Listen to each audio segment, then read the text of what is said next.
Greetings, dear beautiful spirit soul that you are, and of course you're beyond the words, and that everyone is, you see. And in that realm, there's no competition.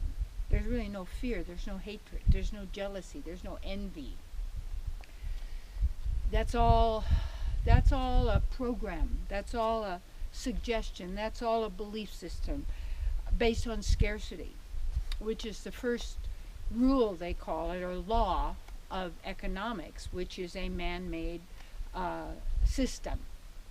Okay, so my topic is making beneficial agreements. You see, we're agreeing all the time, whether we know it or not.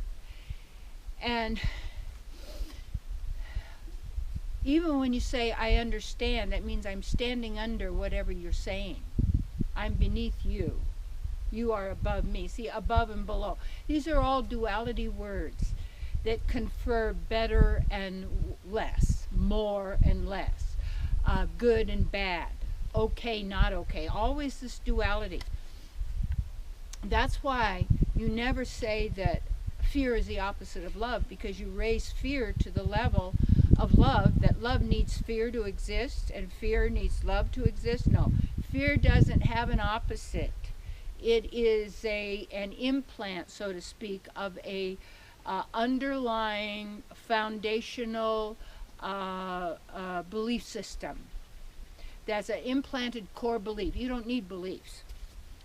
But see, beliefs are operating in this world because when a person believes something, they give it their power. They say, well, this is real. And your subconscious, or they call it subconscious, that mind doesn't know the difference between real or pretend because it's not us. We know the difference between real or pretend. So even when a person has a dream, say they have a bad dream, it's as if it's real. And it's actually the dreams that, and so much of them, I'm really not a dream expert at all, but is that it's just from the mind, you know, and it's just stuff going on and what the mind is conjuring up, and it actually is like a conjuring machine, you might call it, you see, because it's we're giving then our power to these agreements. How do you make beneficial agreements? Well, you want to notice what you're really agreeing to, and oftentimes silence means that you're agreeing to something.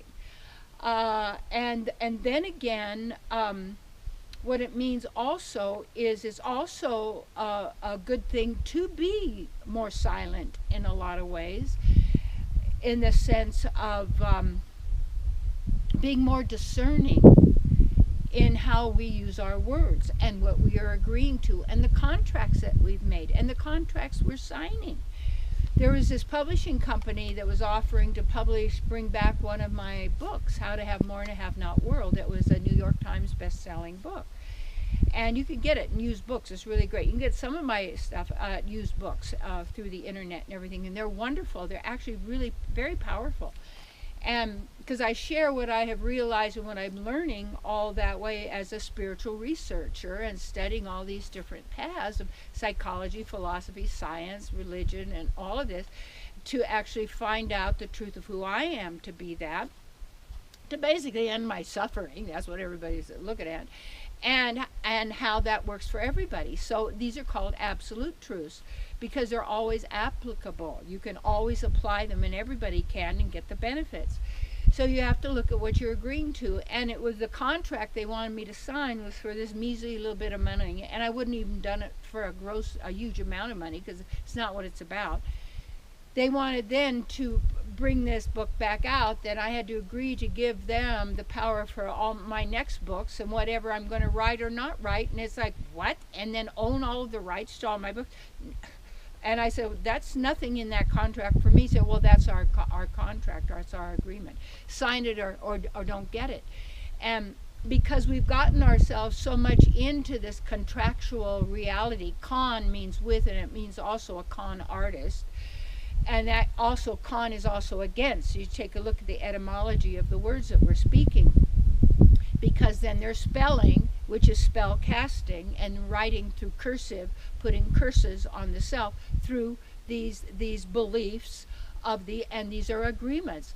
And a suggestion, someone could give you a suggestion like, you're a nutcase, and if you agree and say, yeah, I'm a nutcase, because you're not a nutcase or you're not a nutcase, because those are just names and labels. And remember, sticks and stones may hurt my bones, but words can never hurt me. See, we let the words hurt us because we give meaning to those words. We take those meanings onto ourselves, that this is who we are, and that we're not lovable, or we're this or that, or this or that. We give all this meaning, and then we feel and emotionalize, visualize it, see it happening, experiencing it. Oh, you must be psychic because you knew what was going to go on. No, you're making it happen, you see. And that's what that's about, because of our natural qualities and abilities. So when people are telling you this horrible thing and this horrible thing, well, that's what they're telling you. And why are they telling us over and over and over and over and over and over and over and over again? Is for you to believe it. And then the more people that believe something, it's like a magnifying glass where you shine this thought, this information, this data, this agreement through this magnifying glass. It's like the sun going through a magnifying glass and burning a hole through a piece of paper. That becomes a hot spot that then makes it happen. See, this is what people have to get. It makes it happen. So, make beneficial agreements. You don't agree with those that isn't empowering to you and to others, and then break those agreements in consciousness. And if you have to sign one, sign King's X to know what you're really doing, because you need to use that, but you're not in consciousness. So bring everything up to the level of consciousness. And people are agreeing to suffer. They're agreeing to die, you see. They're agreeing to believe all of this, and the subconscious mind doesn't know the difference between real or pretend. So the person is suffering as if that's happening now, or if it's going to happen someday, or if it did happen in the past. And these are agreements we are making to say that, yes, it's good for me to suffer. I needed that, or I had to do. No, okay, take a look at that. Come right back. And your basic agreement is to be who you are. Yeah. And that means it's to be who you are. But you need to know who you are and be who you are. And we are here, in a sense, as the caretakers of the wealth. And the caretakers of animals. And the plants and the trees in the garden. Because in our natural, spiritual, divine way, there is that spiritual, divine reality. And as we start living as if we are in that divine reality, of course we are living in that divine reality, you see, because we are agreeing. Just notice what you've been agreeing to. These are just thoughts, words. Cancel those and bring in your agreements that are good for you and all concerned. And then you benefit from the power of agreement.